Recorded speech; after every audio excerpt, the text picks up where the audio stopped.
Pada kesempatan kali ini, saya akan membahas eksplorasi konsep refleksi diri tentang pemikiran Ki Hajar Dewantara. Yang pertama, intisari pemikiran Ki Hajar Dewantara tentang pendidikan.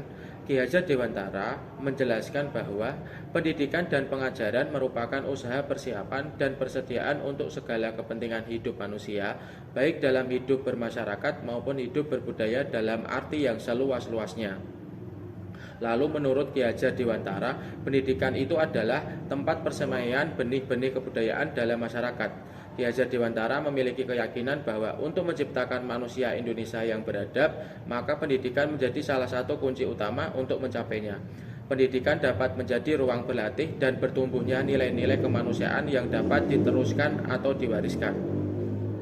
Adapun tujuan pendidikan menuntut segala kodrat yang ada pada anak-anak agar mereka dapat mencapai keselamatan dan kebahagiaan yang setinggi-tingginya, baik sebagai manusia maupun sebagai anggota masyarakat. Oleh karena itu, kita sebagai pendidik itu hanya dapat menuntun tumbuh atau hidupnya kekuatan kodrat yang ada pada anak-anak agar dapat memperbaiki lakunya, bukan dasarnya.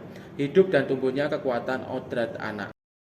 Nah, pada kesempatan kali ini, saya akan menjelaskan Ki Hajar Dewantara mengibaratkan peran pendidik seperti seorang petani atau tukang kebun, di mana anak-anak ini seperti biji tumbuhan yang disemai dan ditanam di lahan yang sudah disediakan.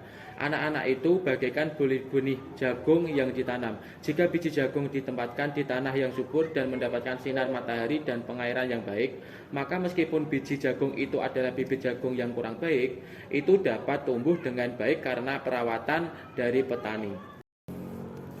Yang kedua, pembelajaran yang mencerminkan pemikiran Ki Hajar Dewantara. Pembelajaran dari filosofi Ki Hajar Dewantara yang pertama memerdekakan dan berpusat pada murid. Yang kedua mengikuti perkembangan zaman. Yang ketiga tidak bertentangan pada nilai-nilai kemanusiaan. Dan yang keempat pembangunan budi pekerti dan berfokus pada proses bukan hasil.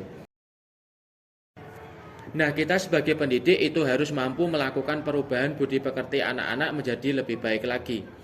Menurut Ki Hajar Dewantara, budi pekerti ini diartikan sebagai perpaduan antara cipta atau kognitif, karsa atau afektif, dan karya atau psikomotor. Pendidikan harus mampu mengubah budi pekerti peserta didik menjadi lebih baik lagi. Yang ketiga, filosofi Ki Hajar Dewantara dapat terwujud jika yang pertama, guru bersifat among sesuai dengan semboyan atau trilogi Ki Hajar Dewantara. Yang kedua, pembelajaran sesuai dengan kodrat alam dan kodrat zaman. Dan yang terakhir, kemerdekaan dalam memilih metode pembelajaran dan evaluasi yang berpusat atau berpihak pada murid. Yang keempat, konsep pemikiran Ki Hajar Dewantara di kelas yang pernah saya lakukan di kelas adalah mengikuti perkembangan zaman dengan berbagai pemanfaatan iptek pada proses pembelajaran melalui platform yang menarik. Yang kedua, sistem Among dengan memberikan kebebasan kepada peserta didik menemukan sumber belajar seluas-luasnya untuk menemukan pengetahuan baru baik secara individu maupun berkelompok. Terima kasih.